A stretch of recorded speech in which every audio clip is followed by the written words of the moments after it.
আমরা আমাদের most awarded Petronas tower visit করেছিলাম, আমাদের সাথে আসিফ ভাইয়ারাও ছিলেন।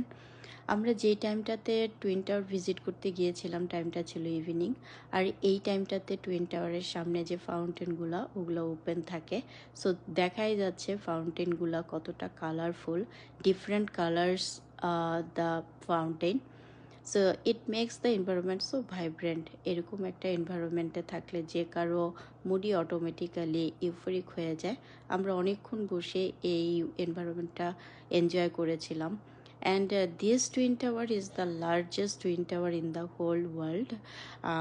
এটা 88 story twin structure building. And আমি এখানে কিছু টুইন টাওয়ারের ভিতরের পিকচার শেয়ার করলাম। And yeah, it was so great experience for us.